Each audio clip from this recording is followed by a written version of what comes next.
Hey y'all, thanks for tuning into the Nintendo Drive. If you're hanging out with us on YouTube, be sure to like the video, subscribe to our channel, and ring the bell icon so you never miss an episode. Or if you're getting cozy and listening to us on your podcast feed, make sure you're following and leaving us nice reviews. You can also support the show on Patreon and pick up some awesome merch. Links to those and more are in the description, but let's get the show started.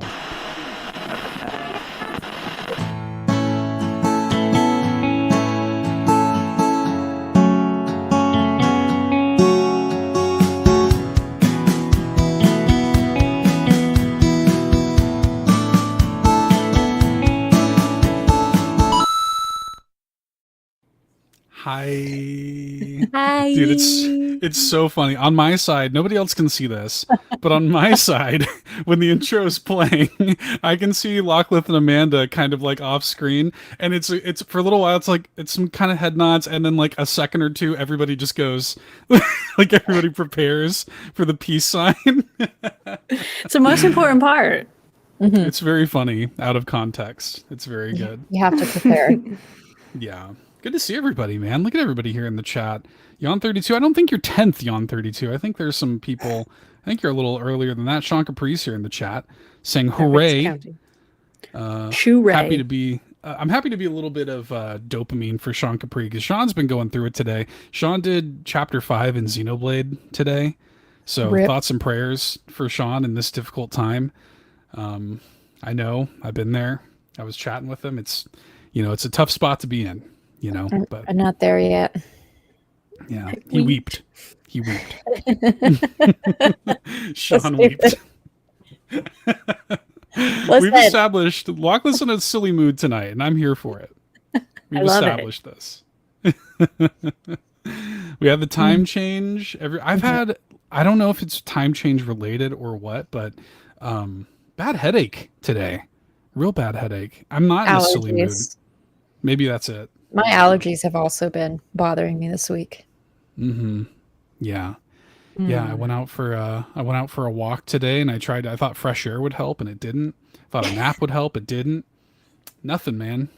Nothing. Sorry. She can't hold it together tonight. I just picture like Seth taking the biggest breath of like all the pollen enters your lungs. You feel like shit. Inhale like 5 bees. Yeah, you're right. There was a cartoon that did that. I can't remember. There was a cartoon that like joked about that.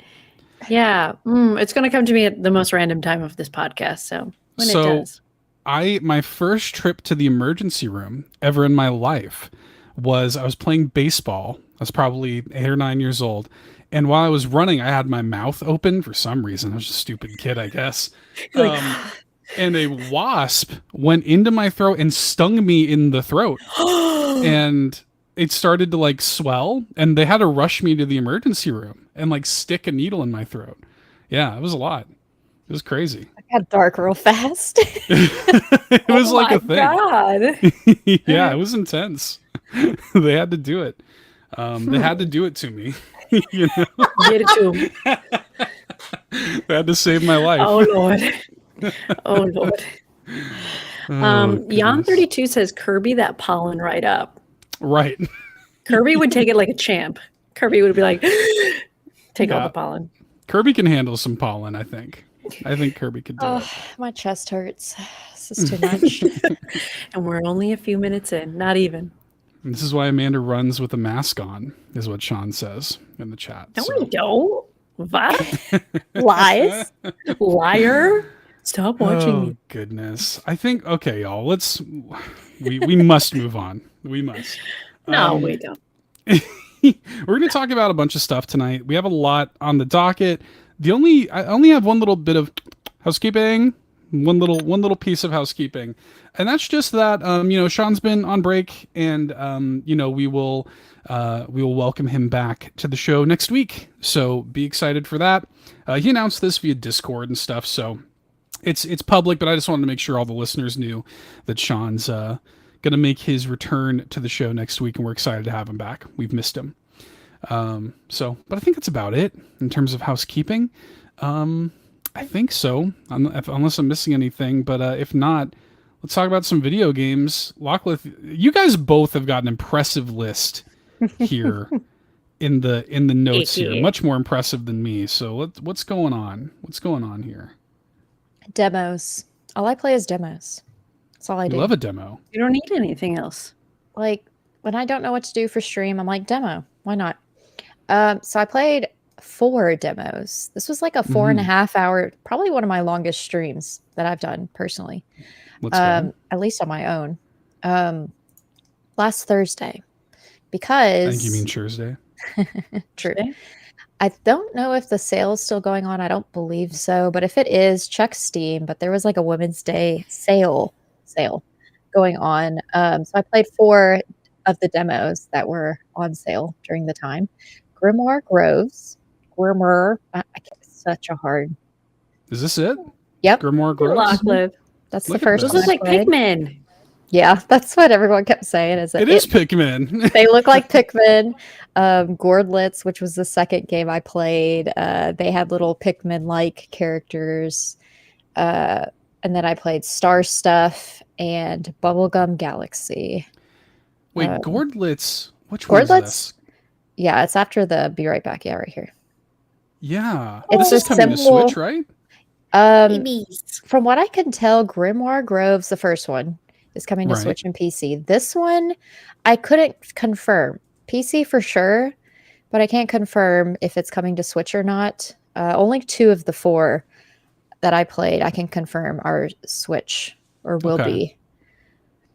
But you can't save what you do in Gordlitz, but it's basically just a little cutesy city builder. And then you have these little more and more come as the train arrives. So eventually, like, there's so many of them, and I don't have enough homes for all of them. I couldn't build fast enough. Look at all these little jerks. There's so many. These keep coming. And I didn't find out until the end that you can design inside the buildings too. Oh. Which I thought was so neat. Like you don't have to just kill them with the fence. Well, they poof back onto the steps over there, Amanda. They're okay. Okay, I thought they were just dead. I'm like, you just killed like 4 of them. Hell of a way to go, by the way. Just like a fence coming in. And you're poof, you're just gone. You're no longer there. I know. Shauna had the same reaction. Amanda, what? It's like, what are you talking about? They're fine. Of course they're fine. It's because we're thinking of Pikmin. It's very easy to kill your Pikmin. So That's true. But Gordlitz was fun. Grimoire Groves, I didn't get to finish. It'll be interesting as well. It's a farming sim, but it's got like magic and stuff. I love the art. I do too.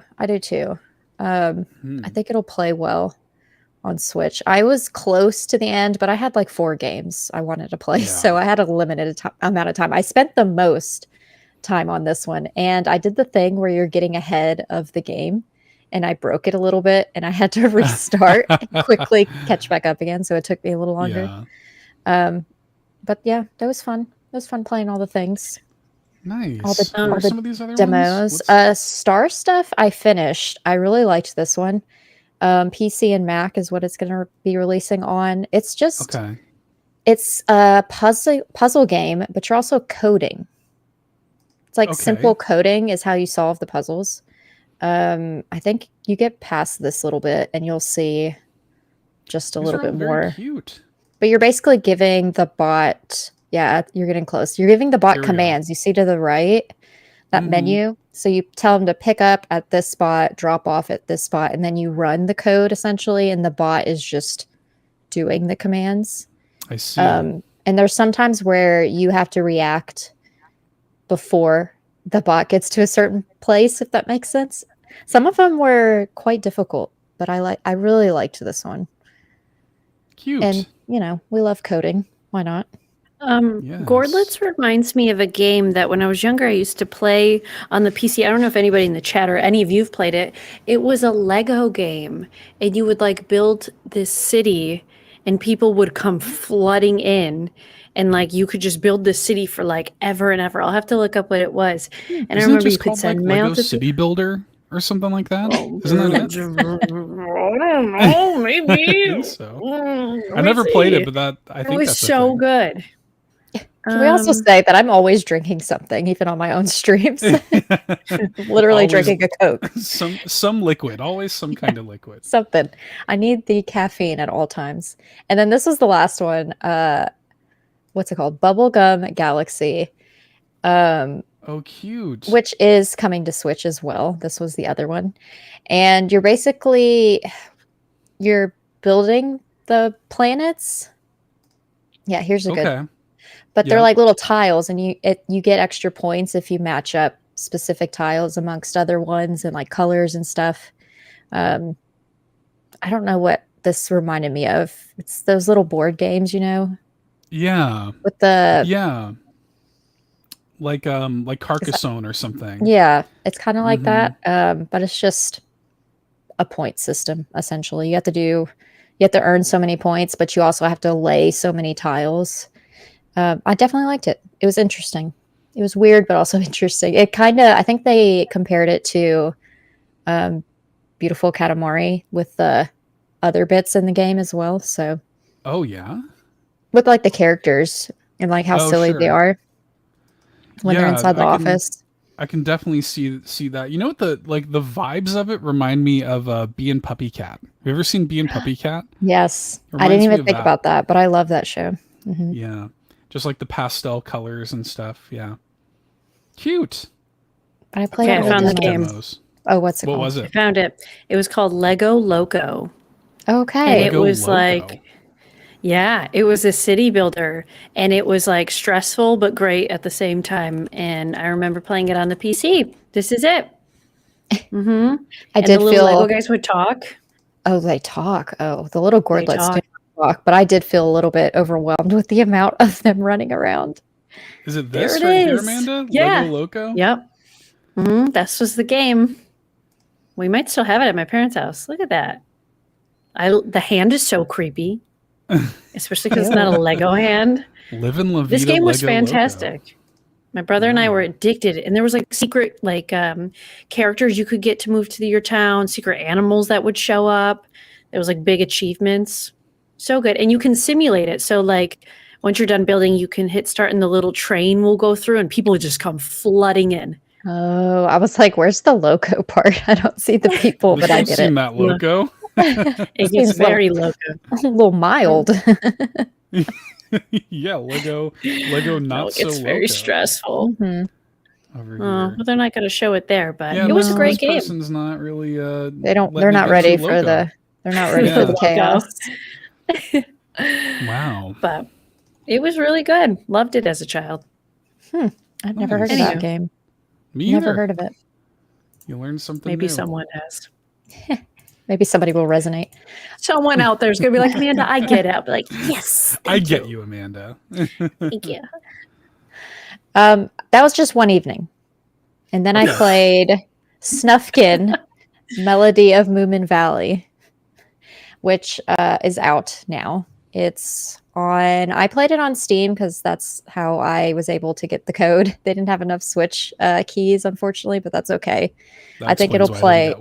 Yeah. I think it'll play just fine. Yeah. I think it'll play just fine on Switch, though. The mechanics are very simple. Even the art style kind of is as well. But I like it. I've actually played it since the video as well. So it's out on Switch. I can't remember how much it is, but it's like $20, $15 or $20, something like that. Yeah. And I don't know how long it is either. So definitely do a quick Goog and decide for yourself. And decide for yourself whether it's worth it. But I like it for a simple game. But I do want to say thanks to the publishers for providing me a code to at least play it and try it. What's the deal here? So what's the plot? What's going on here? So you're rocks. So Moomins is some little characters. I remember Moomin. I remember the old cartoon, the Moomin cartoon. It was a cartoon and like a what is it? I guess it was based off of books as well. Who was the author of that? That's what I'm Googling right now.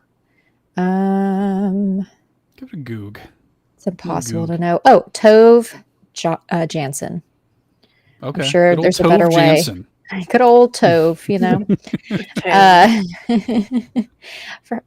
don't know where I was going with that joke. Anyways. Oh my God, look at this guy. Yeah. Small So this little creature. guy, he doesn't have a name. You have to help him find a name as you go through the game. There's a point where he finds his name. Aw. But you're basically Snufkin and these little Moomins. At the very start, Snufkin leaves before fall hits, and he says, "I'll be back in spring." Blah blah blah. He comes back, and he's going to go meet his friend Moomin Troll, back at the bridge before he left. But he basically is trying to get there. There's a lot of platforming involved. Amanda, it's not like Yoshi. Thank God. I was getting nervous. You said the word, and I was like, no. Platforming. It's a trigger word. It's simple, more simple than Yoshi platforming. It's very simple. And basically you go back and you're trying to get to the bridge, and then you soon find out that there's these like parks that have been built, and like the nature has been kind of destroyed. There's trees been cut down, and you're trying to restore stuff. And then you try to find Moomin Troll again, essentially, because you gotta meet up with your pal. I like that your little buddy is calling other people creeps. You're not ready for the creeps yet. I'm like, what? Creeps? That's what those little guys are. Apparently, they're called creeps, and they help you. You stack them. Bunch of creeps in this game. Kind of like a ladder. I don't know. I thought it was funny. And then this part here made me a little sad. Like that kangaroo is like, "It's a monster," and the spider's like, "I'm not a monster. I'm just here." Aw. And you still help the kangaroo like escape, and then you make it up to the spider. Don't worry. I got him a butterfly, and he was okay. Oh, good. Oh, good. Thank God. Yeah. Good to know. Look at that derpy bird. Aww. Yeah, I'm like literally, I hit the spider, so the spider goes up, and then the kangaroo's free. Aw. Cute. Yeah.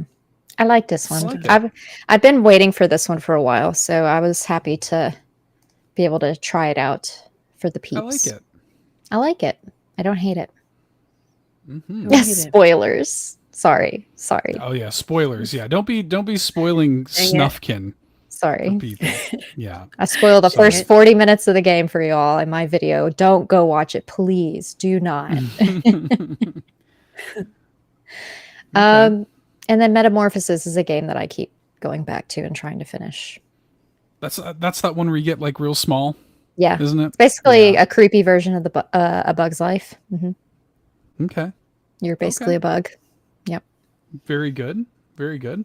Well, I see here on Amanda adding a bunch of O's to the end. I wanted to match Lockless energy in the note.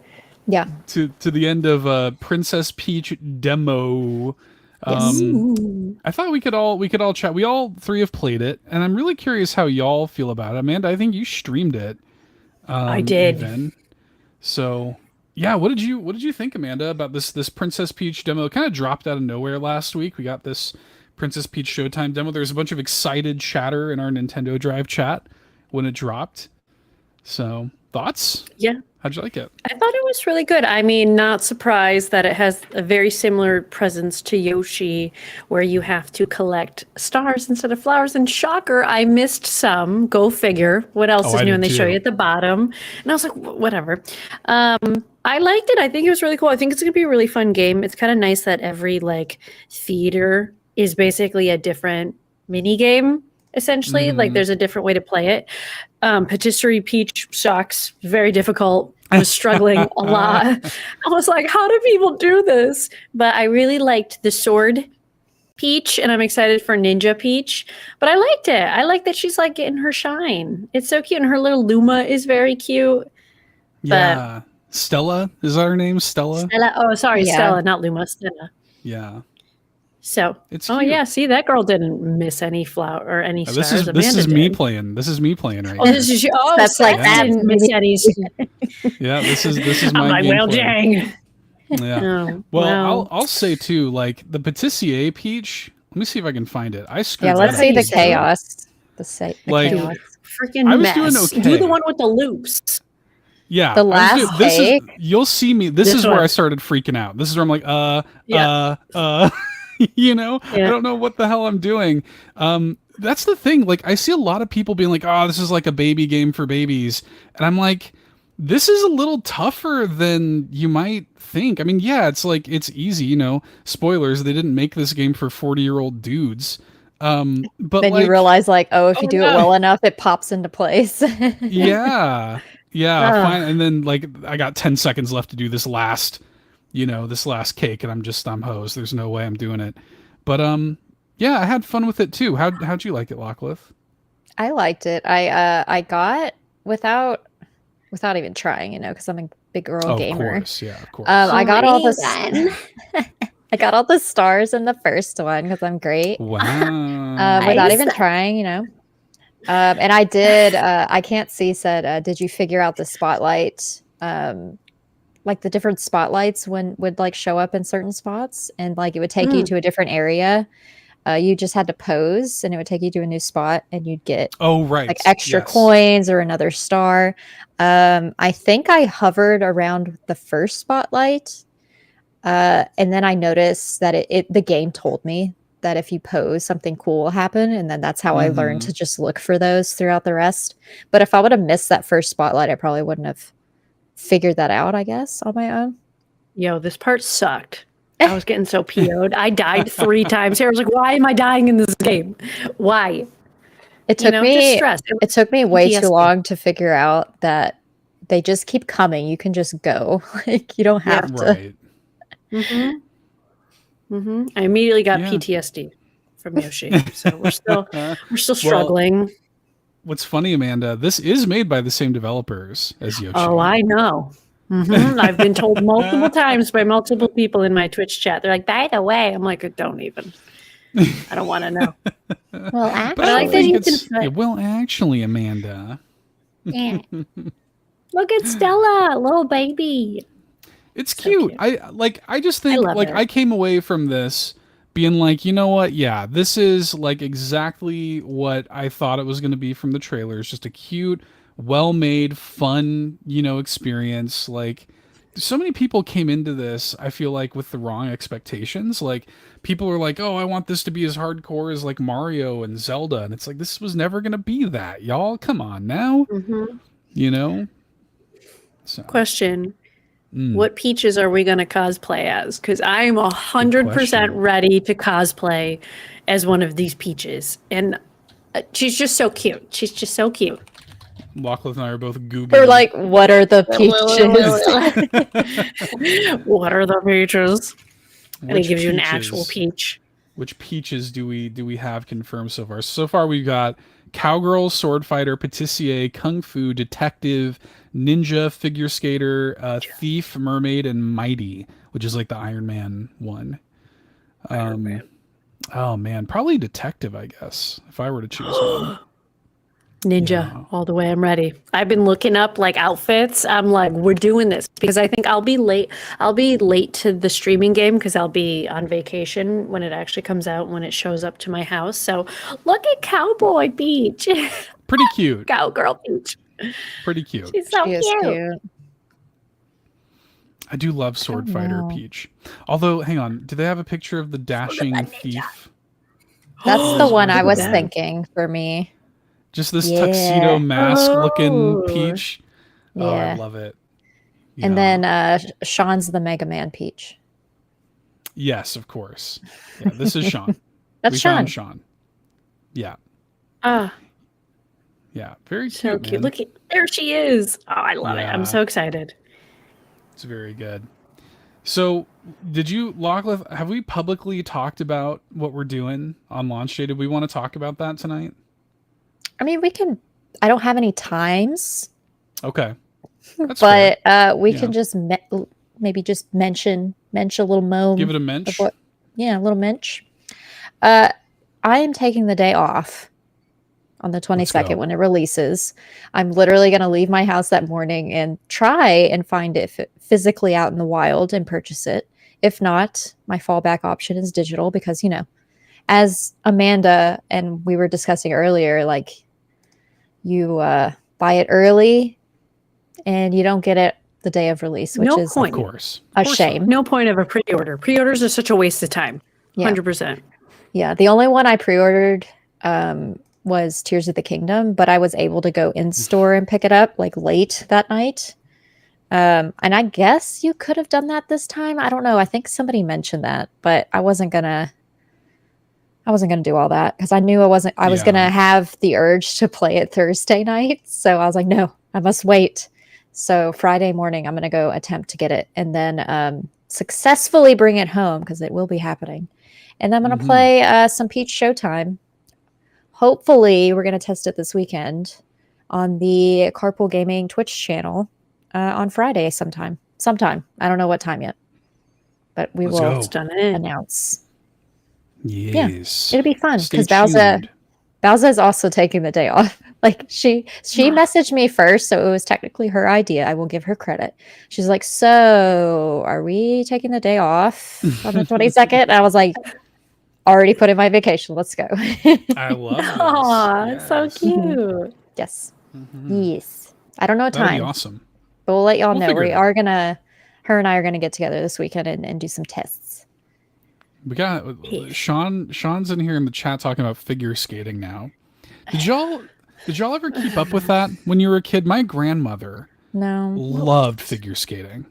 There was that one girl. I can't think of her name, but we used to watch her all the time. Tanya. She had a fun name. Oksana or Botsana or something like that. Like who was that? Remember. Michelle Kwan. My mom was always into it. Yeah. I remember that. Her. Yeah. Yeah. Tanya Harding. Yeah. Yes, Tanya. Yeah, Tanya Harding. Yeah, I remember that. Yeah, my grandmother was like, she watched that stuff religiously, man. Crazy. So Sean Capri is just dropping random names in the chat. Sean, I don't know who you're talking about. I think Sean's on another level because he was in the RPG Cave chat last night. Like, ha ha ha ha. Like, so many like messages from Sean. It was cracking me up, actually. Yeah, Mr. Pike said the famous figure skater Fred. You know, so Sean. Yeah, very good. Okay. Very good. Well, very Amanda, nice. What else do we got? What else has been going on other than the Princess Peach demo? Whoa. Well, I wrote, and I will read exactly. She finished Yoshi. Jesus Christ. We did it. I was so happy. I'm still haunted because it's on my desk. So every time I look at it, I like shake a little bit. But we finally finished the dang game. I could not wait to be done. I think my neighbors heard me screaming because I was like, oh my God, finally. So thank Jesus it's done. And I'm really hoping Princess Peach doesn't do me dirty like Yoshi did. And to everybody who's like, it's not really that hard of a game. You don't get it. Fuya, I see you in the chat. Fuya's already disappointed. It was very difficult for Amanda. Very difficult, very stressful. And it just felt like, and be curious, because if both of you played it, it just felt like it wasn't going to end. And sometimes I don't mind that. But this time, it was just like dragging on and on and on. And I was like...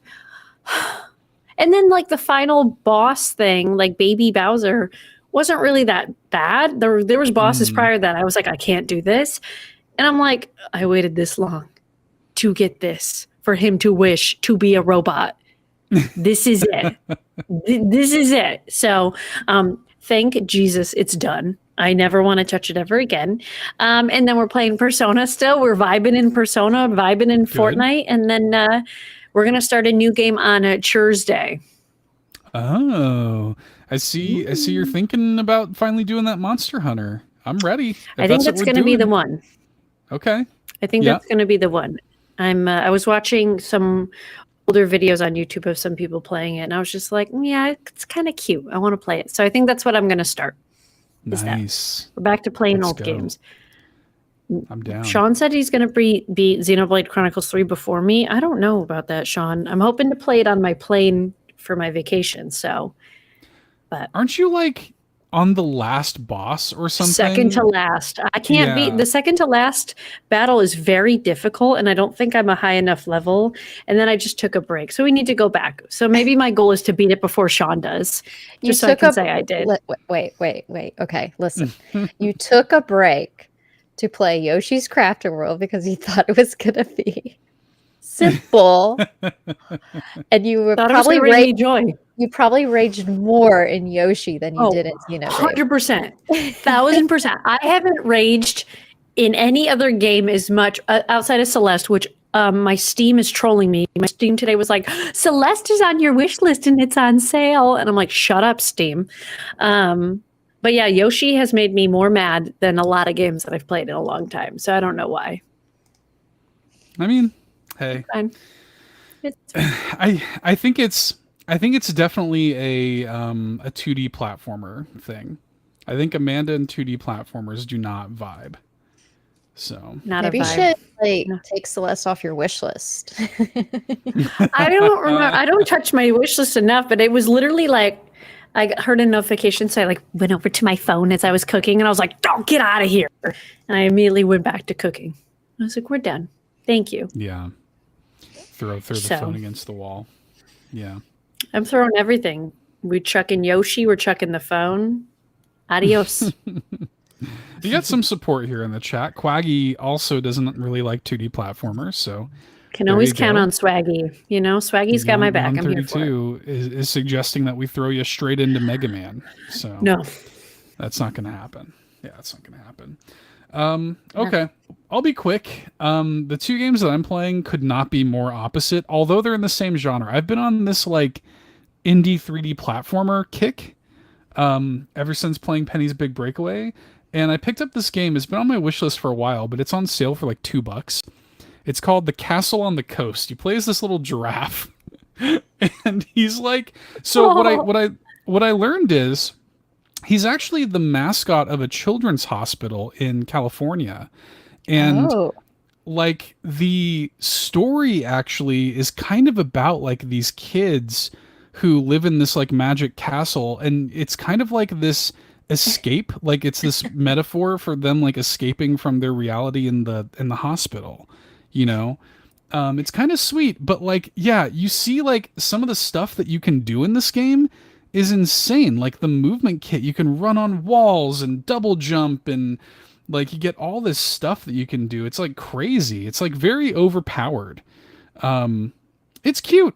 You know, the license plate on the car. Did what? It say what? Yeah, it did. That's why I was laughing. That's why I was laughing. Mm-hmm. Sean says, "I'm really sorry, but this game looks utterly terrible."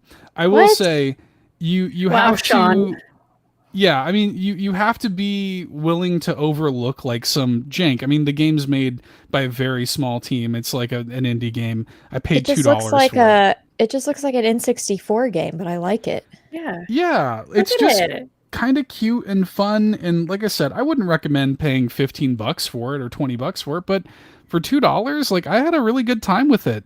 It was a lot of fun, and I was actually kind of surprised at how much like gameplay variety you can get out of it, and yeah, I don't know, I dug it.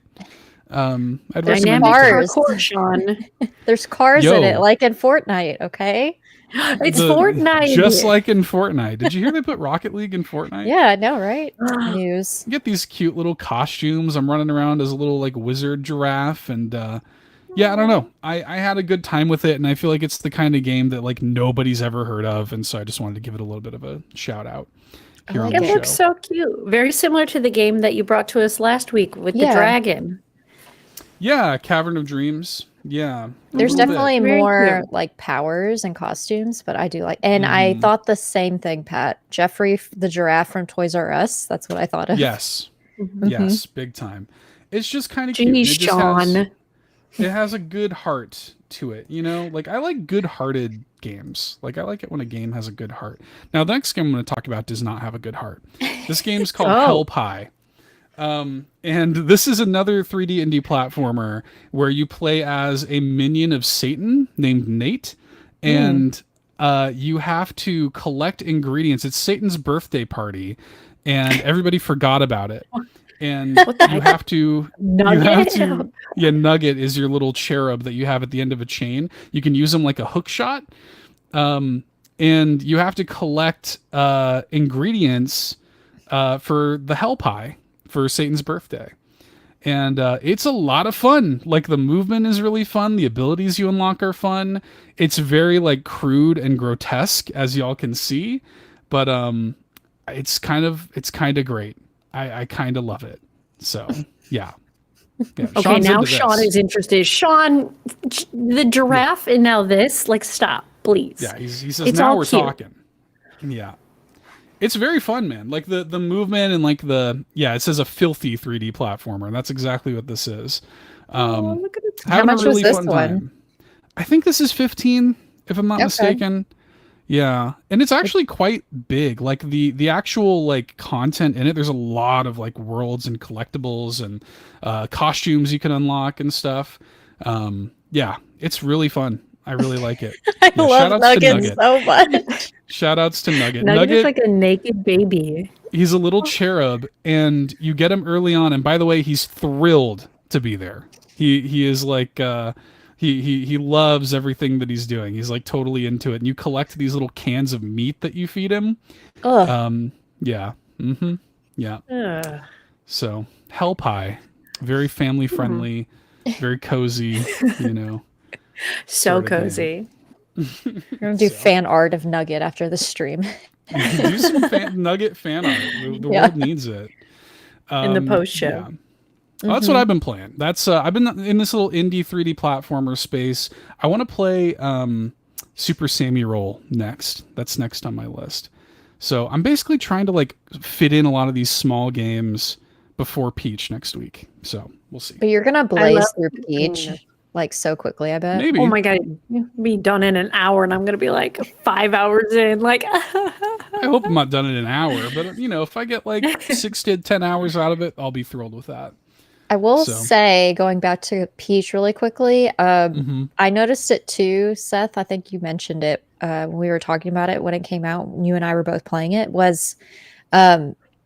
It did say like to be continued Right. at the end of the levels that you were able to play. So for Mhm. those that think that that's it for those levels, I think there's more than Yes. what they're showing. So I did want to mention that too. Like I think Cheesy mentioned something like, "Is that it?" And I was like, "It said to be continued." He's like, "I Yeah, didn't even no. notice that." Yeah, no, that's not it. They're gonna be multiple, like it's like acts of a play or whatever. Yeah. Like it says to be continued. You're gonna go back and do multiple stages with each costume. So yeah, I think so.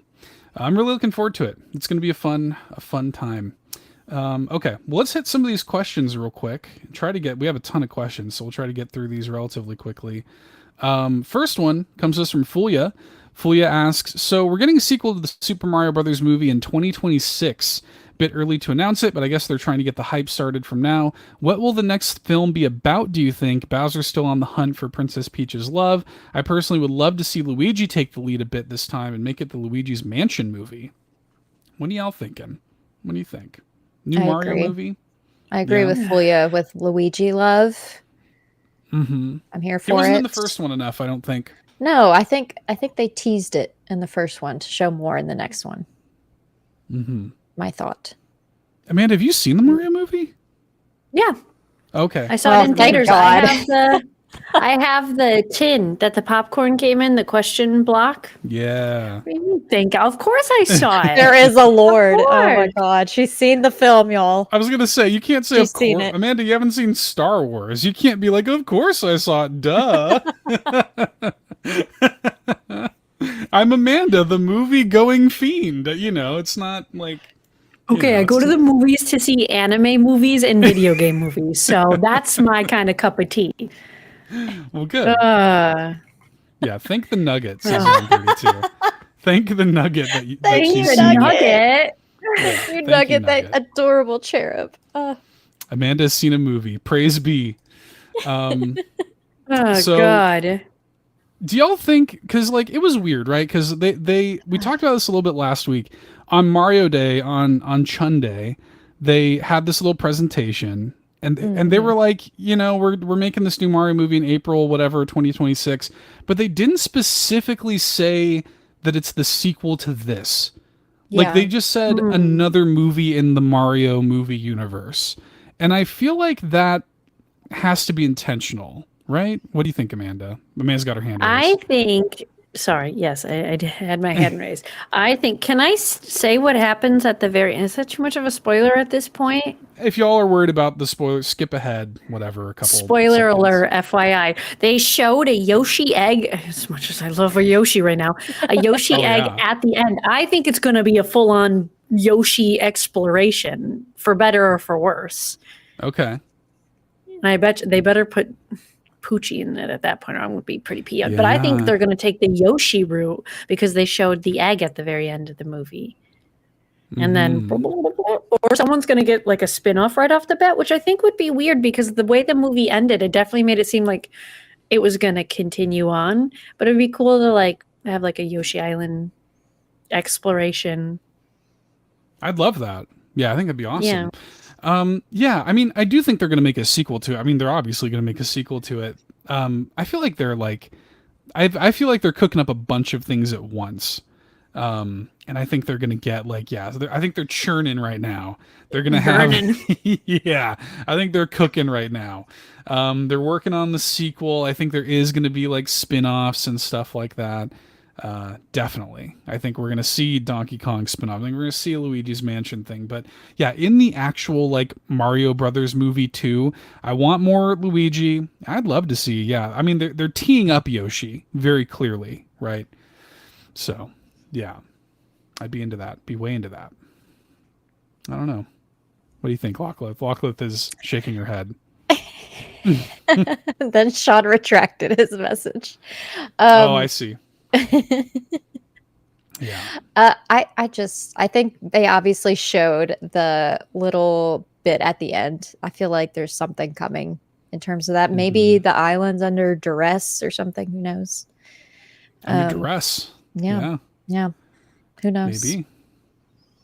Well, we'll certainly see more Yoshi. And actually, the next question is a little Yoshi related. Kevin Ainsworth comes in and says, now that Amanda has conquered Yoshi's crafted world, what platformer, 2D or 3D, would the other hosts recommend she tackle next?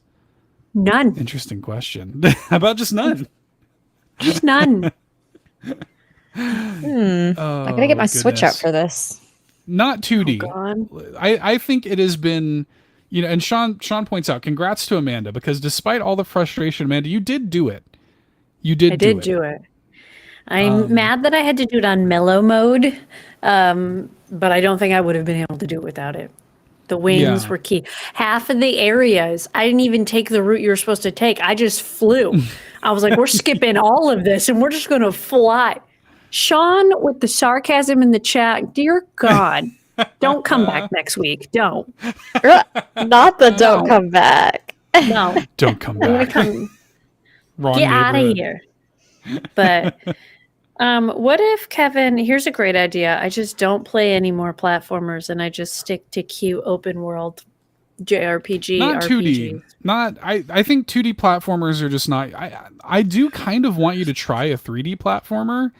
Like a Mario Odyssey or something like that. Like I would like to see if you would be into that. Because you like Mario Sunshine. Like you were saying. I love Mario Sunshine. So like I feel like there's something there. I feel like you would probably like a 3D Mario game. Mario Odyssey, man, is perfect. Like that is a perfect game to me. Okay. So maybe that's it. But I bet that's probably still a $60 game, right? Probably. Well, you can maybe get it on sale right now because of Mario Day. Yo After Work says not even Kirby. I think you've played Forgotten Land, right? I did, and it went back to GameStop after I finished it. Yeah. No, that's fair. Sad day. I was like, 3D World's an interesting call from Sean. 3D World's also another perfect game. And I wonder if you'd like that. I wonder if you'd be into 3D World. It's almost like a in-between space. Does it have to be Mario? Sure. Sure does. My Is there thought an was indie more platformer? Well, I'm playing a bunch of them. You played Smushy. Yeah, I played that. That wasn't bad at all. Did you play Little Game? No. I would suggest that one. That's a good one. And it's super easy. You can 100% it. And it's just, you don't even have to think too hard. It's just nice. It's just no, Amanda, there's not even combat in Little Game. You cut up little cardboard monsters and it's cute. It's cute. Oh, That's a wait. great call. Sorry, this just made me think of something. A game that I did play recently at work, because we have game nights every week. We played Boomerang Foo, because Blacklist said Chop. Yes. And Boomerang Foo is a great local So multiplayer, like Mhm. battle royale, whatever you want to call it, game. Chaos. So good, so cute. So if you're ever looking to play a game with friends who don't normally play games, or people who just don't normally play games, Boomerang Foo is a great local multiplayer game. Sorry, totally Yeah, random. great game. Well, What Good kind of shout. words is yo after work dropping in this chat? What ukulele. even is that? Ukulele, I don't know. Ukulele might be a little too like hardcore. Ukulele is a bit of like that's like a Banjo-Kazooie style 3D platform. It's very much like a spiritual successor to Banjo-Kazooie. Hang on, I'm pulling up a trailer right now so you can see it. Oh, go ahead. Go ahead, BobLoblaw. Sorry. No, mine was going to be very quickly before we get into Yuka. Is I don't know if you played the Portal games, and it's not really a platformer, it's more of a puzzle, but there is kind of platforming. I just want to see you play those games if you haven't. Okay. Portal. I haven't. Yeah, Be I have fun. not. but this is I'd like to ukulele. watch. I forget about this is game. ukulele here. I really enjoyed it. A lot of people were let down by it. To me, this is like exactly what it set out to be. I had a good time with it. You know, that was good. Yeah, I haven't don't know even if I'd played recommend this. it to Amanda, but it's good. Yeah. Well, Yeah, if the anybody first has Portal game suggestions- you could get through pretty easily, and then you can 2 one-up hours. Sean because he Yeah. doesn't think he's smart enough for Portal. And then the second one, there's like more story and more depth to it Yes. that I really Yes. enjoyed. And I mean, I got the collection of 1 and 2 like on sale, so like just wishlist it and just wait for it to hit a sale in the eShop. So Yeah, Fuya, Fuya's it's so scared. funny. Fuya, I love Portable. Will Amanda crush my heart a second time? I mean, maybe It's difficult to say, but it's possible, Fuya. it's just Yeah. it is a little mind bending. You do really. I think I did have to know. look up a few things, but I don't know. I guess because I play a lot of puzzle games, it's a little bit simpler for Yeah. me. What if I just get through Princess Peach and then we go from there? Yeah, What I if think that's a good we move. Just what if? yeah, She that's ain't probably a got good time. idea. She's got Fortnite. She got time for Fortnite and Princess Peach and Monster Hunter. I think. Oh, and Persona. I think we're good right now. Yeah, you're kind of stacked right now. Yeah. She's vibing. Yeah. You know. Okay. Maybe next right. time, Kevin. We'll find room at some point this year. Okay, Nagachaka says, "What's the best controller between Xbox, PlayStation, and Nintendo, and why is it the Nintendo Pro controller?" That's my favorite one of those three. It's the only I don't one know I how y'all have. Mm-hmm. Yeah. Well, you have a PS5, right? I do.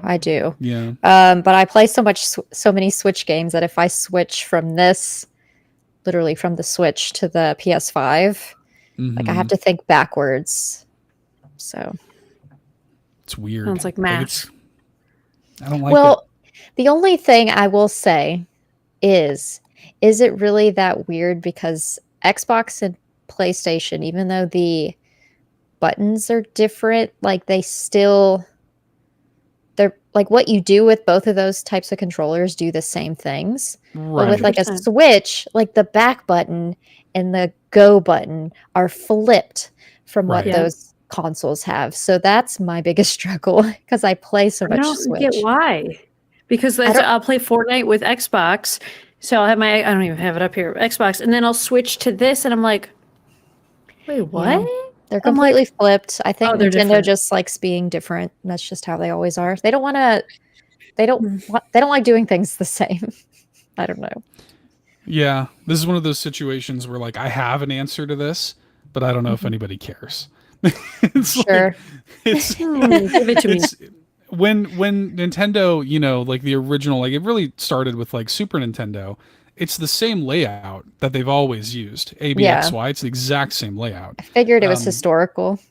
Yeah, they just never. Yeah, Jay says Nintendo was first. Like Mhm. they didn't conform to what everybody else did. They're like, hey, well, I like this is just we've done it the same way we've always done it, man. You know. So, but yeah, I love the Pro controller. The big thing for me is the battery life. Like the Pro Controller's battery life is so much better than everybody else's. Oh, I thought you were going to say Like, it's the worst. I said no. I was like, no, it's what? amazing. Yeah, No, it it's is good. amazing. Like the PS5 controller dies after like 4 hours. Like it's I crazy. honestly wouldn't know because we constantly have ours on charge versus my Switch Pro Controller is never charging. And every now and again, I'll think about charging it and I'll plug it in. But I don't really have to think about it. It does last a long time. Yeah. Do you have your Pro Controller handy? Do you have a fancy one, or do you just have a Got normal right one? here. This is the Oh, the Hotkey Pro Controller right here. This is my Hotkey. daily driver. Black with his green. Well, Matter of I fact- changed the shell. So mine was the original black one. And then I bought the shell and I just changed it out. Some Monster Hunter Rise one. Stunning. I also I want- have. That's nice. I want the Nearby. Xenoblade Chronicles 2.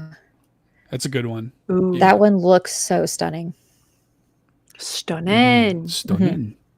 Oh, stunning. Stunning. What I won't You'll have to recommend look, man. is the Power A controllers. Oh, yeah? Oh. This one, it drifts. It didn't take very long for it to start drifting. And I play so much Animal wow. Crossing. I'm tired of my character running into the damn wall. Lockwood is like me. I've tried to build a terraform and I need you to quit. So I haven't played this very much. It's cute. I like the style of it. It's got Pikachu running and it's kind of, It is very. I love that design. it's Yeah. like retro Me too. ish, but like it just be better. Yeah. What a difference it's been since I actually got a Pro Controller, or like PDP's version of a Pro Controller. Because Yeah. like compared to the thing that I slide the Joy-Cons, I'm like, oh, this is so much better. Like people are like, just get a Pro Controller, you'll feel better. I'm like, is it really going to be that different? It is different. It's a whole Yeah. different experience. I'm like, oh, this is so much nicer. Yes. Whole new world. Mm-hmm. Mhm, Yeah. mhm. Surprise, surprise, Nagachaka. We like the Nintendo controllers here on the Nintendo podcast. Okay. The next question is from Quaggy, who says, Nintendo is making it pretty easy for me so far this year to not buy any new games. I realize the console is 7 years old, but I think I'm starting to look elsewhere for my gaming for the remainder of the year unless something changes significantly. How do you feel 2024 is going so far for Nintendo? Good question. How do y'all feel about this? I don't feel like we're doomed, but it's probably because I just play so many different things that I don't have a mome to think that there's nothing. Like I'm excited about Peach next week. Luigi's Mansion's later in the year, right? Yeah, June, I think. Summer. Yeah. Yeah. We June. got Thousand Year Door later in the year. And like I've always been an indie player. And so there's always something to play. So I don't know. No disappointments here. Mm-hmm. Sometimes I feel like I have the opposite problem. Like when I'm not playing something that like now that I've finished Yoshi, I kind of sat for a while. I'm like, oh, what do I play? Like what am I'm so used to playing on the Switch that it's like I want to gravitate towards something on the Switch. And I'm like, I don't have anything at the moment outside of Monster Hunter. I'm like, what do I do? What games do I play? I wouldn't say I'm in a situation where I feel like there are no games. I think like there's just like I go on the eShop and it's so overwhelming. I'm like, I don't know what to play. I'm just gonna wait. Yeah. Yeah, I'm with you guys. I play a lot of indie games, and that's like the bulk of what I play. I mean, I think that if you're a Switch fan and all you play is first party Nintendo stuff, then yeah, like what you've had this year so far has been what? Another Code Recollection, Mario versus Donkey Kong, Peach is coming, which isn't, those games are not going to appeal to everybody. A remake of Thousand Year Door and a remake of Luigi's Mansion. So like from that perspective, I can see how somebody who only plays those games feels like this is a pretty weak year. But for me, like, yeah, I'm with you guys. I play so much other stuff on my Switch that like it doesn't bother me one bit. And I also think that like, and we've said this, was it last week or something, where it's like, guys, it's March, you know, like we've got so much time to figure out what the rest of the year is going to be for Nintendo. If that means new hardware, if that means this or that, like we're good. Like, and to be honest, I look at what's happening with Sony and Microsoft, and I'm like, they'd kill to have first party releases every month of the year, you know, like they'd kill for that. So Sean says aggressively, and I like this because it reminds me of the Hanar from Mass Effect, like saying the tone of what you're saying at the beginning. Aggressively, I refuse to believe there is anyone out there with nothing to play on Switch. I'm with you. Yeah. Jace brings up Harvest Moon 64. Oddly enough, my brother is playing that on his N64 right now, and he says it's difficult. He said it's the hardest Harvest Moon game he's ever played. So, Wow. Yeah. He said he's struggling. Sean. The days go by really fast, I guess. I don't know. He's stressing out. But it's funny someone else mentions that because I'm like, that's what my brother's playing right now. And Stardew Valley 1.6 update comes out next week with consoles coming out shortly after. So if you're a Stardew fan, like you're going to get fed this year. So yeah, just, you know, widen the net a little bit if you feel like you're, I think there's a lot out there, man. Like ask me and I will give you a game to play. I will tell you we'll what game to play. I will assign you one that'll be I'm the library, but I will just tell you what to get and you go find it yourself. The Lockberry. This is how Lockberry. Lockberry. It's like, it's got its limitations like the BlackBerry did, there's buttons that don't work because you text too thoroughly. So, I will give you the game and you go figure it out. Here, no, I'll give you a game. Here, take this one. Take it off my hands. The community copy of Yoshi's Crafted World. We just it's like the Sisterhood of the Traveling Pants. Of the Traveling Yoshi game. Yeah. We all sign the inside. We all sign our names to see who's had really it. Cute, actually. Listen, that'd be a cute idea. Because I haven't played it. Guess what's coming your way? And I will sign my name at the top. And then I'll pass it to you, and I'll be like, amazing idea. And I'll stream it too. I'm gonna be like, Amanda, this was hard. I love this idea. We need to do this. Okay, Please. well, Lachlan, you are the winner of this. Okay. I had joked on stream that this could be really gross for a second, that my sweaty hands were all over it, and someone's going to want it because my sweat is on it. I will clean it, but I will send it. I will sign my name and send this to you, and then you can sign your name and pass it along. How about that? Leave the sweat. It'll thrive. It'll thrive through it. We'll figure it out. It's going to grow flowers. I'll add to it. It'll just be the Nintendo Drive. Yeah. Okay. All right. So, yes, this is going to start. This is a thing. I'm going to send this to Lachlan, and then she will pass it on when she's done and stressed out. Stunning. Yes. Yeah. Fulia says we need to bring it to Extra Life so that Fulia can leave a note in it, too. Yes. All right, Fulia. Okay, done deal. Very good. Okay. Sean, stop putting bad words in the chat. I know it. Yeah, I love how he's retracted his own language now and says, "Holy crap!" Being naughty. Okay. At HVAC Sparky, question for the show: what is one indie game that you really enjoyed playing so much so that you think it should get a sequel? In regards to that sequel, would you want the developers to refine or focus on specific mechanics from the first game, or would you simply want more of the same? Is there an indie game that y'all want a sequel to? Off the top of your head? Yeah. Little Gator game. Yeah. Well, yeah. So like if they made a Little Gator game too, for me, I'm like, that game's perfect. And I don't know that I want or need a sequel, but well, wouldn't it be fun? Like one. He grows up and then has twins, and then you get to co-op with like someone else, and you both get to play and do something kind of similar. Co-op would be cute. Mm-hmm. Yeah, that'd be cute. I like that. Grows up and has twins. Very specific. That might be, or, a throuple. You never know. Just have to couple to throuple. Couple to throuple, baby. Watch it on Peacock, everybody. Oh my god! If we get a hashtag ad couple to throuple, I will die. Sponsored. This show is sponsored by couple to throuple now on Peacock. Oh god.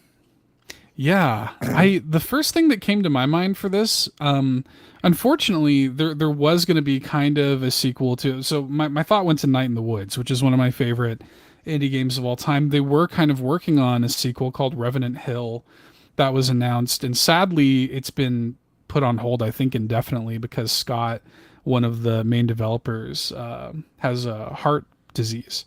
And had to step away from the development of the game, and there's only like 3 people working on the game, and he's like one of the main people, so unfortunately they've had to kind of shelve it. But I would love more of that world and those characters. Yeah, Star Athena says unpacking, that'd be great. I love that game. I have still not played that. Oh, you'd love it. It's so satisfying. I know. Yeah. Why am I surprised that you haven't played that? Well, every time it's gone on sale, I was like, I'll wait. And then I just keep waiting. Okay. Feel that. 100%. I agree with Chia. Yawn. Stray. Yes. Yes. Though Sea of Stars is supposed to get DLC this year. So, I mean, I guess it's kind of a sequel. I can't wait. That's going to be so good. And the physical copies will be ready in May. So very excited for that too. I didn't pre-order it, so I'm just gonna buy it. It's gonna be May. I'm just gonna buy it when it comes out, so I can have the Switch one. I'm getting that one physically too, for sure. Yeah, the collector's edition didn't really like woo me, unfortunately. I wish it would have. So there's a cute poster you get if you purchase the physical. So that's what I'm looking forward to. Absolutely. Okay. Neat. Any other thoughts before we move on? Any other indie game sequels y'all want to see? Anything My Little Pony is getting another game this year. Oh yeah, I saw that. Stunning. I finished the game last year. Amanda, I'm excited. Proud of you. I'm an MLP fan, you know. A brony. MLP. A brony. Okay. CrocoKyle says, if you could buy time, how much would you want to buy, and how much would you be willing to pay for it? What decade of your life would you add to it, i.e. an extra year of your 20s, an extra 3 years of your childhood, etc.? Would you rather add it as a fixed amount, or, for example, having 26-hour days while everyone else still has 24-hour days? Love and appreciate y'all as always. This question breaks my brain, y'all. What's that movie with Justin Timberlake where you only have so much time? Oh. Is it Can just you called, add... like, In Time or something? If I can turn back time. Justin Timberlake time movie. It is. It's In Time. Yeah, I was right. Yeah. That for sure that. I don't know another answer, but that's literally the first thing I thought of. Yeah. Jan says that's a pants question. Do y'all want to save it for pants? Do y'all want to do that? I mean, I don't necessarily want to put CrocoKyle's like question behind the paywall that he meant for the main show, but it does have some pants energy. This question. I can give a quick answer. I just need more time in a day so I can do more things. That's it. Just extend the day because I need more time. I have no time. It's ridiculous. So there's my answer. I'm with you. Yeah. All the time, more time. Extend the days. So the part that really breaks my brain is like the math of it. Like, how much do I want to buy? How much am I willing to pay for it? That's like, what is this, Monopoly? I don't even have money. Like, I can't. I don't have money. I'm trying to find a new job. Like this, there's just no way. I don't know. Come work buy for more me. Time. Yeah, come work for me. I have an opening. Got pennies. I got pennies in my drawer at work. Can I give you pennies for more time? A penny for your thoughts. A penny for your time. I'll buy an extra couple seconds. Yeah. Goodness gracious. Yeah, I don't know, man. I'm with you though. Add some more hours to my day, and I would be pretty happy. Please. Okay. The Don Rob. I saw a rumor that a YouTube survey leaked the name of the Switch 2 as Switch Attach. Did y'all see that? Did y'all see this? No, but I saw a leak about Animal Crossing. Oh, there was a leak about Animal Crossing coming in 2026. False. Okay. False. I'm just telling you the things I see on the internet, okay? False. Writes it off instantly. False. Move on. Nah. Okay, I'll just give you a penny that's not happening. So Switch 2, Switch Attach. What are we attaching to? Hello? So what happened here? There was a YouTube survey that said it was like about, when sometimes you'll finish a YouTube video and it'll give you a survey with like multiple choice stuff. It was about like what platform you play your games on, and the options were Xbox Series X, PS5, and Switch attach. And so that made people think, wait, does YouTube like have the advanced information? And that's like the name of the Switch too, you know? YouTube knows. They knew before everybody else. Also, I thought it said Switch Attack in the notes. I was like, Switch Attack?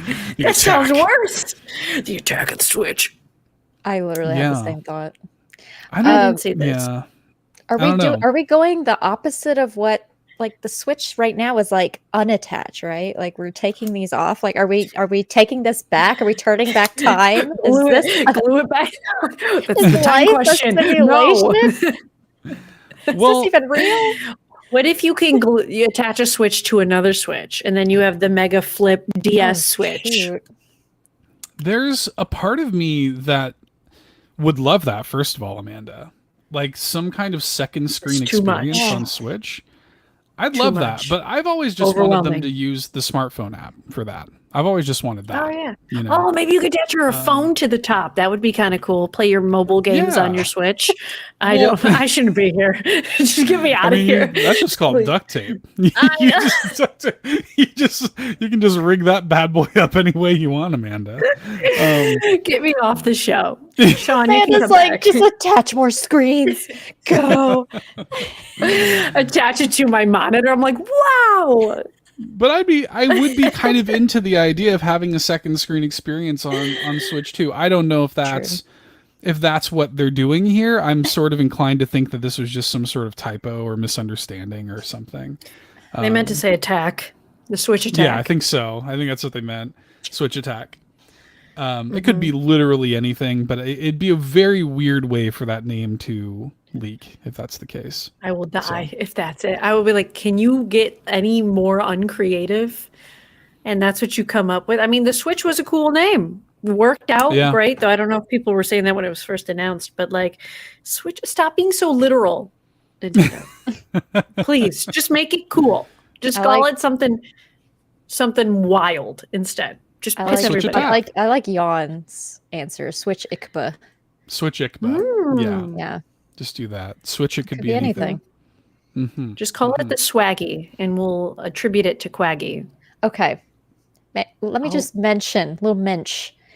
We've got a Nintendo Drive like notes. Literally today, as I was typing up the questions, and it kept trying to change Quaggy to Swaggy, I added Quaggy as a personal word in my dictionary so that it will not change it. I'm telling you. Well, what's funny is whose question is it? It's actually Swaggy's question. Realize is underlined as if it's incorrect, and when you right click, it says realize with an S. And I'm like, oh yeah, it's because it's using UK English. Like rumor is underlined because it doesn't have the OU. You know? OU. Yeah, it's just Sean's computer is doing this. It's the Canadian. I think so. Yeah, it's set up under the Canadian dock. Do you know what that's called, Locklith? What like that style has a name? I like that you ask her. Well, because she used to work with British people. I knew that. Correction? I don't know what it's called. No. Like the OU. Grammar like check? No. That style, like that. I don't know, writing style. Hang on. What is it called? I just love that I keep saying random stuff and Amanda's you put OU in words. What is it called when you add a C instead of a Z?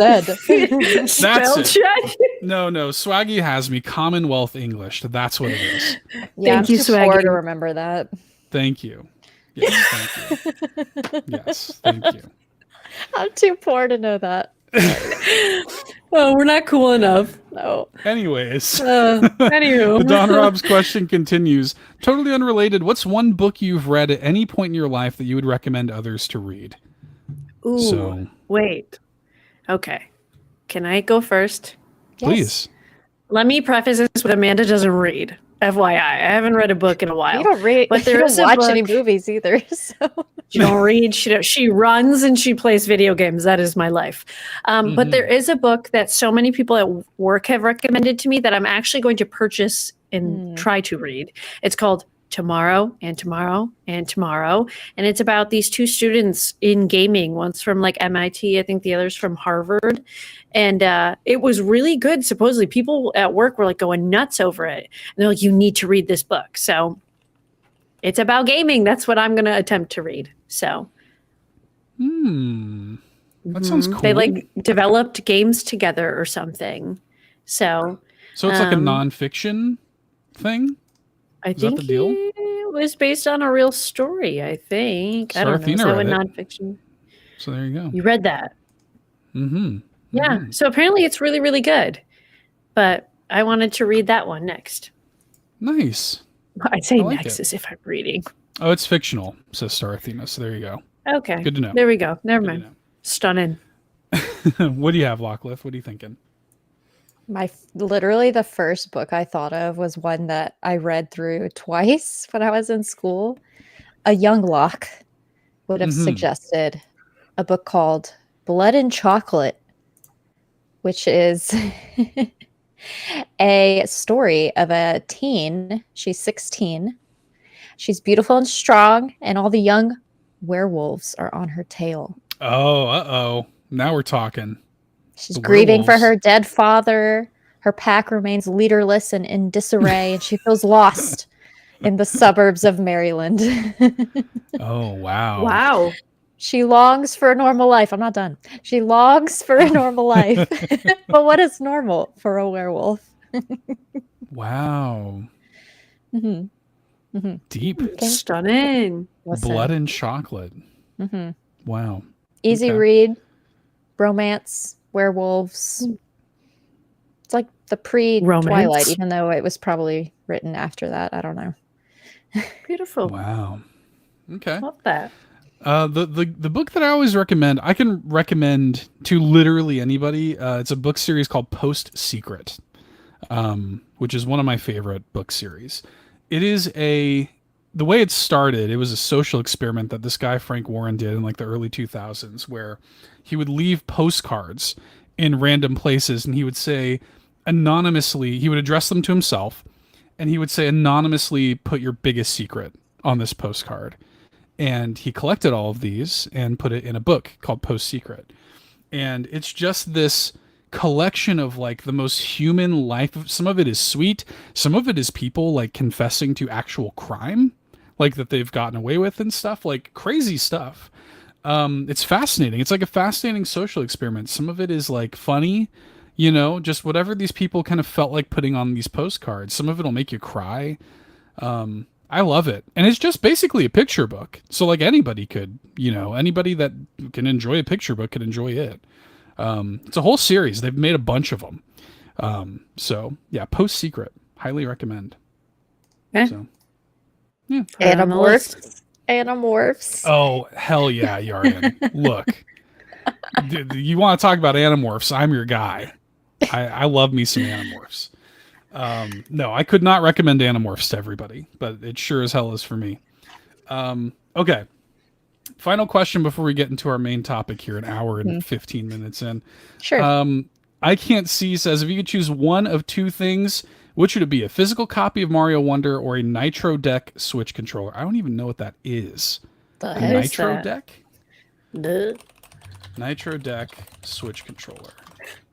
Enjoy the ASMR. Yeah, the typing from all of us at once. Oh. Okay. I mean, that looks pretty cool. And it comes in... Oh, it looked like it came in like a mint color, but maybe not. So this is like a... Let me pull up a picture here so that everybody can see. There's one that reminds me of the GameCube, right? Yeah. Yeah. This is cool. Yeah, so Yeah. it almost looks like a little like it's like a little shell that you slide your Switch into. A little case. Just a little guy. Yeah. Oh, Jace says that the Nitro controller is not great. Oh. So. Oh, but it It's looks another Power cool. A. Damn it. Oh, is that right? Oh, I don't know. I just Yeah. it's giving me flashbacks. The right side stick is too close to the edge, very uncomfortable. Oh. I think I would You'd hate still to see take it it. over Mario Wonder. Damn. Got him. Yeah. Got him. She got him. Okay. Well, yeah. I mean, I'm gonna go Wonder in that case because I can't vouch for the thing. Same. But, hey, yeah. Okay. Same question, but eShop edition. Nobody Saves the World and its DLC, which apparently is on sale, or BobLoblaw. Nobody Saves the I World. don't know. Yeah. How much of a sale is Nobody Saves the World on? I've played like 10 minutes of it with my husband on PlayStation recently, so I know a little bit of that versus BobLoblaw, so I picked that one. Yeah, I mean, I like Nobody Saves the World a lot. It's quite good, and if the sale's good enough, then yeah, go for it. BobLoblaw's not going anywhere. You can get BobLoblaw later when it's on a sale, perhaps. You know. It's gambling. No. Oh yeah. Oh God. Oh no. Remove what it. was referring to. Yeah. Remove it. So BobLoblaw got delisted from certain eShops recently. It's back up now, but they were accusing it of being like a gambling game. Yeah, unfortunately. The kids. Think of the kids. Think of the children. Think of the children. Yeah. Nugget wouldn't approve, says Jan 32. Yeah. Nugget would be very anti-gambling, I think. Okay. Well, let's talk a little bit about something that's a little more serious, but I really wanted to talk about this tonight. I wanted to talk about Akira Toriyama, who passed away last week. He was 68, and he had a lot of influence. And it's funny, y'all. I don't know how y'all feel about this, but like when it happened, I was surprised at like how much it hit me, and I didn't really understand or appreciate, I think, the massive amount of influence that this dude had. For those who don't know, Akira Toriyama is the creator of things like Dragon Ball and the main artist of Dragon Quest and Chrono Trigger and stuff. And like the things that his work influenced is insane. Like, Amanda, you're a massive anime fan.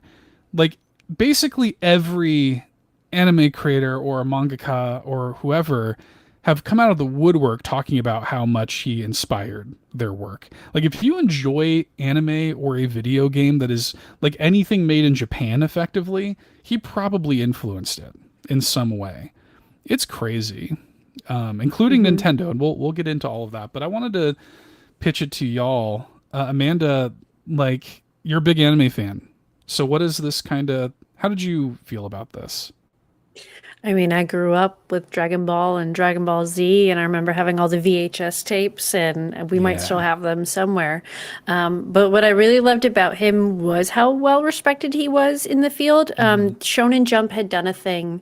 I don't know if it was for Jump Fest or whatnot, but it was a few like months long of different mangaka drawing interpretations of others' anime, and at one point it was One Piece, and I remember Akira Toriyama doing his, and it was just so like cool. Like he always put so much thought into everything he did, and he was the driver of a lot of crossovers. When One Piece had a crossover with Dragon Ball and a lot of other shonen series. So I mean, it was definitely like at first I saw it and I was like, wait, what? He wasn't even that old. Like what the heck? And then I did a little bit more digging into what happened and what he had been dealing with essentially since COVID. And it's crazy. It's crazy when you think about how much work he's done, and they were still working on a new series. They were currently in the works of a new series that is coming out. So it's extremely heartbreaking, and it sucks because it's kind of like that's your childhood. Like the first anime I ever watched was Dragon Ball, I believe. And it's just like I remember sitting at my nanny's house and drawing my version of the Dragon Ball characters like all of the time. And man, it's just like wild to think. And oddly enough, it happened as I was like turning 30, and I'm like, oh God, so much is changing every year. Like every time someone like famous passes away, normally I don't know who they are, but for the first time in a while, I was like, holy crap. And even like my mom texted me, she's like, did you see this? And I was like, yeah, it's wild. But the impact that he's had, even especially since he's passed, like all of the mangaka that have stepped up and have done tribute art has been so cool to see. Like people are coming out of the woodwork and making the most beautiful pieces of like Goku. And I was reading an interview with the voice actor for Goku. I believe it. might have been the Japanese voice actor. And it was just like insane how like he'd always told them, you know, you will protect Goku. Like keep Goku going, like protect him, always think of him and whatnot. And they're like, today that is hitting harder than it ever has before. So very sad. Yeah. What about you, Locklith? How'd you feel Well, about I this? was trying to remember like which like anime I possibly watched that was, you know, influenced by him, and one that I heavily watched when it was first like coming out was like Bleach. Mhm. And that was being one as the author has gone on record saying that if it wasn't for him, that his manga submissions to Shonen Jump wouldn't have even like been accepted. Mhm. So Bleach may have not even been a thing at all. So There it's are wild. so many things that just straight up wouldn't exist without Toriyama and his influence. And he like, yeah, he got his start with Shonen Jump. He quit his job in like his early 20s, and he started applying to Shonen Jump. And he was making a bunch of stuff that nobody liked, and nothing was getting off the ground. Until finally he created this series called Dr. Slump, which was his big breakout hit. And Dr. Slump became this massive thing in Japan, where everybody in Japan in the early 80s knew what Dr. Slump was. And Dr. Slump alone influenced so much. Like Miyamoto has cited Arale, the main character of Dr. Slump, as being the inspiration for the way Mario moves. And I'm going to show y'all the opening of the Dr. Slump animated series, the anime for it. And it just is like, that's Cap Mario from Mario 3D World, straight up. And like, you'll see so much. This is the opening of Sonic. Like when the title screen of Sonic the Hedgehog is a clear reference to Dr. Slump. And it just goes and goes. You'll see the way that she runs with her arms outstretched, just like Mario does. That's the Tanuki suit from Mario. Oh yeah. I mean, like, and this, you know, like the influence just goes and goes and goes. There's a shot coming up here from and this is just the opening of the anime, where she is on, like, she's in a bee suit with these. Like, they reference this in Mario Galaxy. That's exactly what happens in Mario Galaxy, right? With the bee suit in Mario Galaxy holding on to the little dandelions. I mean, like, and that's just this character, you know? The way that it influenced Mario, like, it's crazy. So I wanted to share that with people, because it's one thing to hear it, it's another thing to see. I mean, even just the concept of, here's the short, squat little character who has their own name on their hat, just like Mario does. You know, we wouldn't have Mario in the form we do if it was not for his work. To say nothing of Dragon Quest, which is an immensely influential series. Some of the biggest RPGs now, Final Fantasy, Sakaguchi, the creator of the Final Fantasy series, straight up was like, if it was not for Dragon Quest, Final Fantasy would not exist. Because the reason it's called Final Fantasy is because it was like his last shot. He was like, you know, I've made all these games that are not latching on. Square Enix is or Square at the time, is kind of on the outs. We're going to give it one more chance. And we're going to make this game Final Fantasy, because Dragon Quest did well. So maybe if we can do this and have some of the success that Dragon Quest did, then maybe it'll work. And it did. And it became Final Fantasy, like one of the biggest franchises now. And it's because of Dragon Quest. Pokemon is so directly influenced by Dragon Quest. Earthbound is Dragon Quest. I mean, it's insane, you guys. Like, and that's what I think really struck me, was just like the one person's work, like directly influencing basically everything that I love, you know? Like, I can't even fathom that. Like, that creativity and that, like, I don't know, like the way that he saw the world, I just can't even reconcile that in my own brain. So. And it's been so cool to see how many, I mean, nowadays, like, especially as somebody who works in a space where I'm around a lot of professional athletes and whatnot. Like, how many of them have stepped up to do some type of tribute? Like, his work had such an impact on so many people. Like, there are people who are just now, oddly enough, learning about him in Dragon Ball because all of these other influential people are stepping up, especially in the athletic space. And they're like, dude, this was my childhood. This was everything. You know, anime is very popular in the athletic world, and this has had just like such a major impact. And it's just like, it's like cool to see how many people are like, you know, remembering him and doing tributes to him. But it's just wild, like the massive reach. Like, obviously, I mean, Dragon Ball's gigantic. But yeah. Yeah. And there's people in the chat talking about Dragon Ball. Sean said he spent most of his day playing Xenoblade and watching Dragon Ball. Quaggy says Dragon Ball Z was my childhood. I mean, Dragon Ball, like, I would say that, like, when it comes to anime being introduced to Western audiences, I mean, Dragon Ball was massive.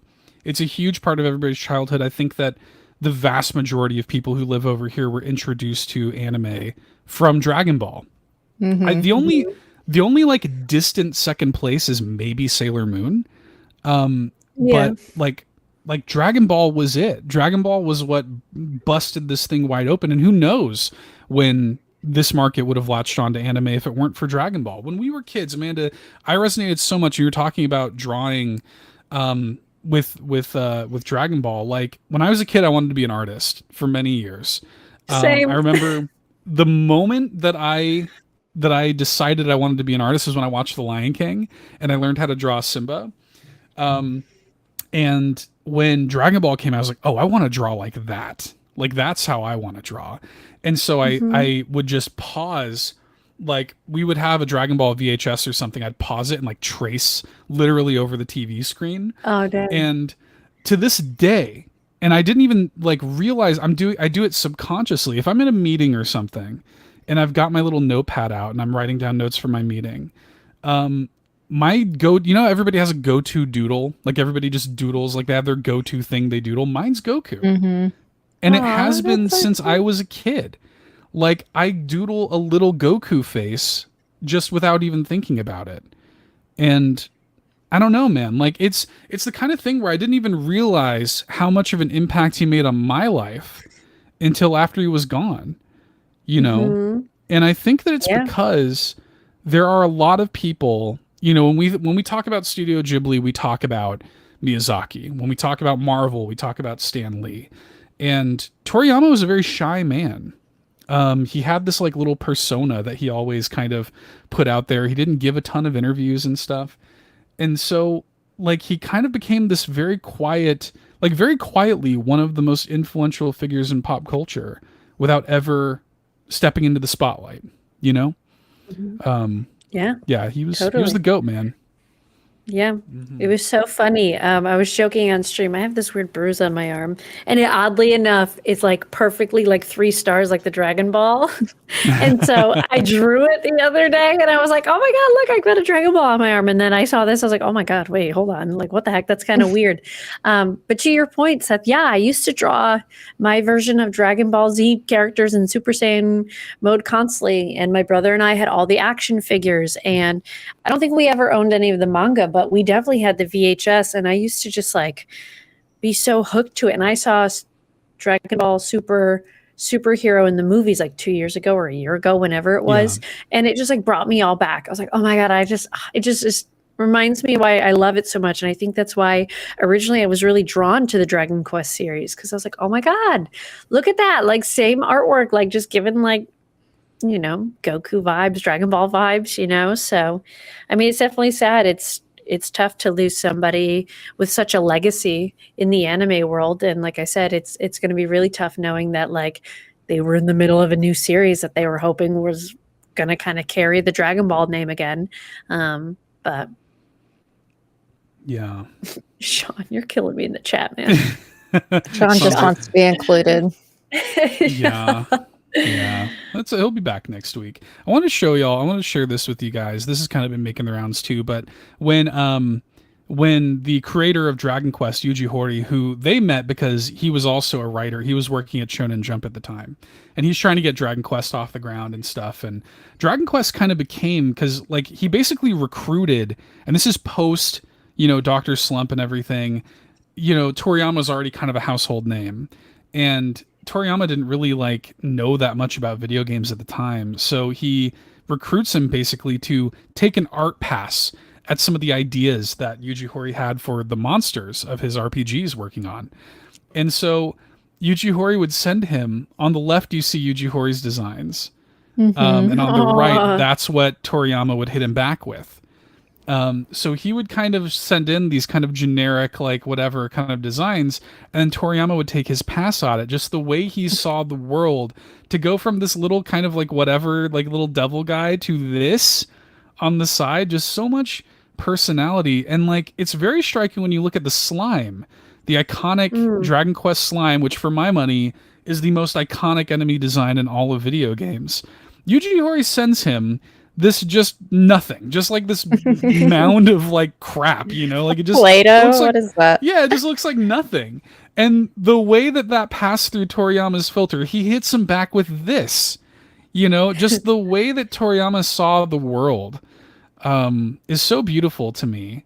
Like the king slime, he hits him back with this guy. This is like derpy little mouse with giant ears. This big old fat dragon, like so imaginative. And these, by the way, are the designs that this series still uses like 35 plus years later. It's timeless. Like this art is truly timeless, man. So yeah. I like these. It's great. Like I love it. And when Chrono Trigger came out, like I would think to myself, I was, pretty young when that game came out, but like, that's one of the most premier like Super Nintendo games. And when it came out, I was like, oh, this looks like Dragon Ball. Like it never clicked in my head at the time that it was the same artist, but I was like, this looks like Dragon Ball. Like the Chrono looks like Goku, just with red hair, and it's just funny, like how these things all connect. Chrono Trigger also just celebrated an anniversary this past week. So, yeah, it's a tremendous loss, man. 100%. So, I'm finally going to play the demo. yes. Proud of Look you. at this stuff, man. I remember when I was a kid, this character here, Luca, I had such a crush on her when I was a kid. Oh, yeah. She's kind of this like inventor, girl, and she's like smart, and I just thought she was so cool and pretty and stuff. And my friend Justin, who I played a lot of these games with growing up, he used to make fun of me. He's like, why wouldn't you go for Ayla, who's this kind of like, sexy caveman girl on the side, or Marley? And I'm like, I don't know, like it was the first time I was ever like kind of standing up for myself. I mean, like I like girls for more than the way they look. I like her, So I remember that. And a lot of that comes down to Toriyama's design with these characters, and I've been thinking about that stuff a lot, man. He just had a huge impact on my life. So. Remind me on Dragon Ball Z. Zed, of Which course. character has the short teal hair? Trunks. Trunks is my favorite. I love or gonna say, you're thinking of Bulma. Trunks. Female would be Bulma. It could be Bulma. That's Oh, I'm Trunks' talking. No, I'm mom. talking about female. Yeah, Yeah. Oh, Bulma. yeah. Yeah, But I do know who Bulma, you're then. talking about too, with the like Trunks is parachute her pants. son. Didn't he have parachute pants? I I'm think they all trying kind of to- did. Yeah, I'm trying well, to make that's sure fair. that I don't pull up Bulma- the wrong image here. Bulma and Vegeta had Trunks. Mhm. Mhm. Baby. Yeah. Trunks used to be my favorite. I loved him. Still do. I'm trying to make sure I don't pull up the wrong. There's some pretty NSFW things on Google. If you pull up the Oh, wrong thing. This is why, stunning. like, that's kind of what I was So- getting at when I. I won't share my screen. However, yes, Bulma's very pretty. I JB liked, says you that's know, a slippery slope. yeah, you're right, JB. I also shoutouts to the way that Toriyama would design vehicles. Like I love the way that like the vehicles looked in Dragon Ball. Those kind of like round, like circular, kind of vehicles and stuff. Like I just love that stuff. Like I love the way that stuff all looked. Like look at this. Like isn't that so cool? That is Like, cool. Yeah. So cool and unique looking. The way he would draw these like motorcycles and stuff. I love it. I don't know. I've got such a deeper appreciation for him at this point. I'm with you guys. Like, all I've wanted to do is like watch Dragon Ball, or like I re-downloaded Dragon Ball Fighters on my Switch. Like, I just want to play. I wanted to instantly. I'm like, I want to start a new file on Dragon Quest 11 or something. You know, he's got that game Sandland coming out later this year that I assumed that his work was complete on. That's based on an old Toriyama manga. I'll probably pick that up. I haven't played any of the Dragon Ball games. I'm trying to think if I've ever played. I think I had one of them like a long time ago, but Lord knows what it was. Yeah. Yeah. So, and I mean, we can go on and on. Like I said, you know, Ken Sugimori, the original artist of Pokemon, like straight up was like, yeah, like Toriyama is my main influence for my art. So, you know, I mean, like the impact that he had on everything, especially Nintendo, is immense. So I just wanted to make sure that we kind There's a of demo. gave him his flowers for what, Dragon Ball Fighters? Or... Kakarot. Dragon Ball Z Kakarot. Oh, yeah. There's a demo. Maybe I'll play the demo. A little drive down memory lane. Yeah. You know, it's funny. I was thinking about, you know, Dragon Ball is such a great, like, timeless story because, like, it really is about, like, it kind of becomes, like, the power fantasy thing or whatever, but at the end of the day, it's about, I can see why athletes are into it because it's about reaching your full potential and, like... Dude. Like, it's all about that. It's all about, like, pushing yourself to your limit and, you know, and unlocking what has always been inside of you, you know? I love that. It is so cool. And it just, as somebody who's a big anime fan, who's always been told they're like a nerd for liking anime, every time we have an athlete in our building and like they talk about having an influence from anime, it's just like the coolest. I'm just like... Yes. Like, you know, we've got a few tennis players who are just very much so inspired by anime. We've got a ton of basketball players that talk about anime. And I'm just sitting here like, I know everything they're watching and I can relate and I can talk about it. Everyone's like, anime. I'm like, yo, anime is cool, dude. It's back. It's cool.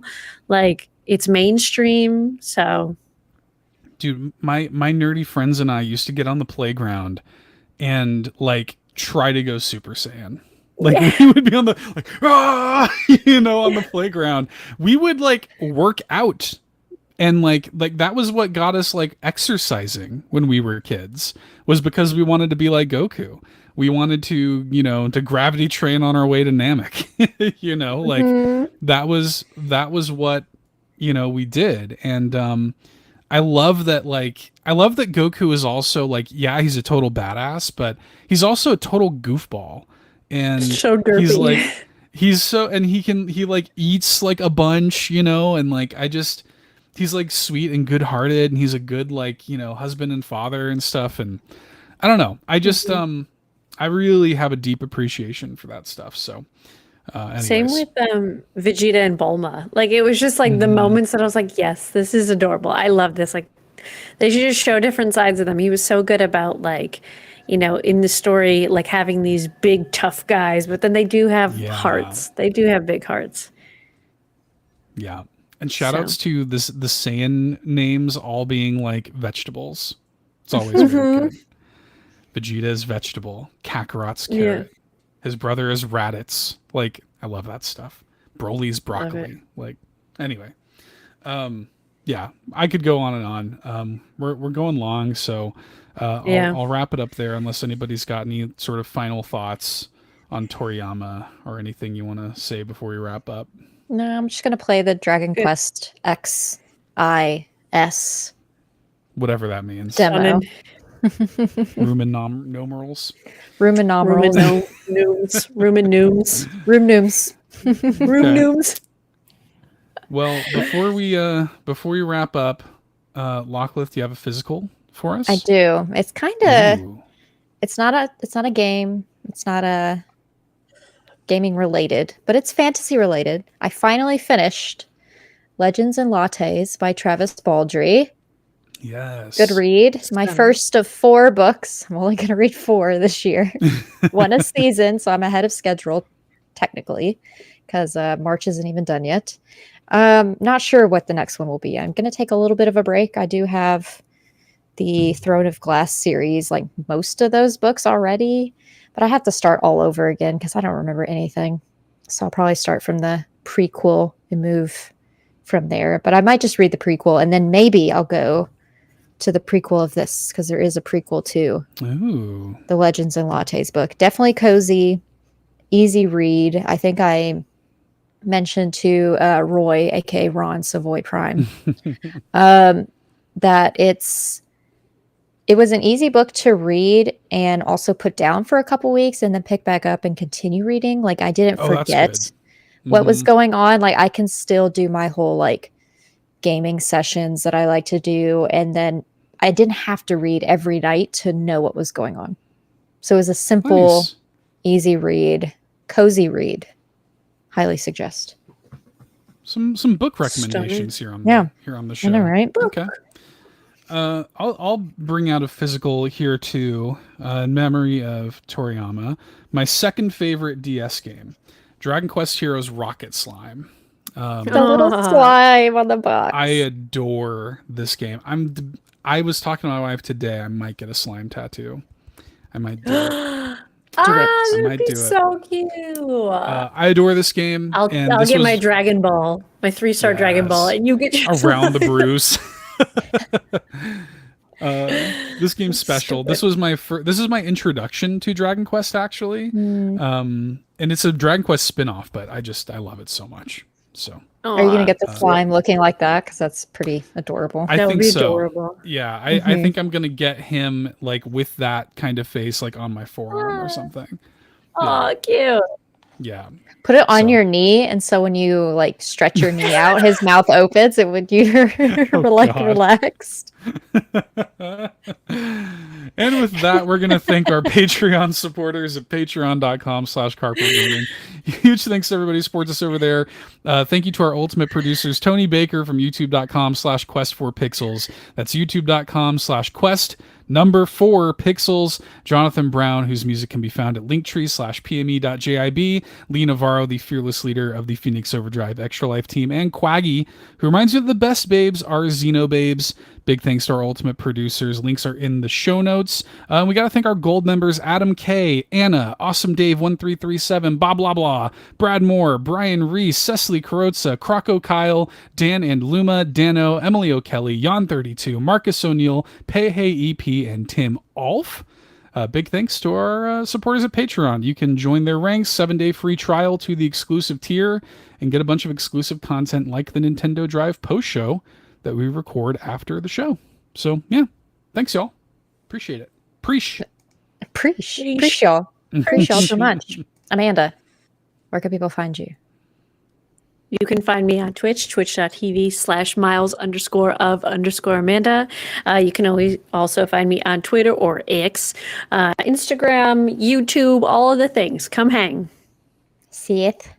You can find me on X at $2 Hero, of course. Catch me in the Discord. We have a free, friendly, and welcoming Discord, of course. Links to that are in the show notes as well. And of course, on Switch, my friend code is SW411280613454, just like Eric Lindros.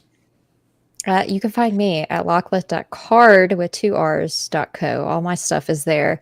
And I'll give you my last digit code again because it's the only part of the code I remember. 5. You have to go 2 shows ago to find the rest of the code. I remember 5. The pigeon But I retain 5. But I remember 5. So yes, appreciate y'all so much. And thank y'all for hanging out with us today for this episode of the Nintendo Drive. Bump that like button if you haven't already. Fuel this carpool in the comments below with, your favorite Dragon Ball Z character, your favorite character that was basically inspired by Akira Toriyama. Let's keep it let's bring him back into the comments. Mhm. I want to see other influenced animes, manga that I haven't thought of. I saw that Naruto was also one as well when I was doing a Big quick tube. time. So, yeah, Best. I know Amanda would Yeah. like that one. So let us know. And join our Discord where know. all the things happen, including all the questions that we cover in the show. That's right.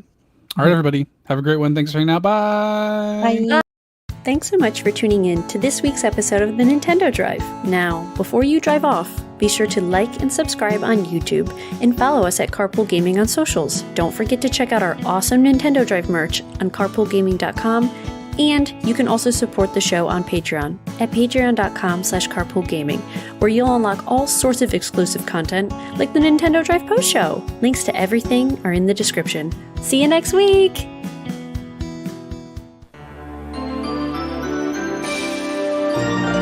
Beak.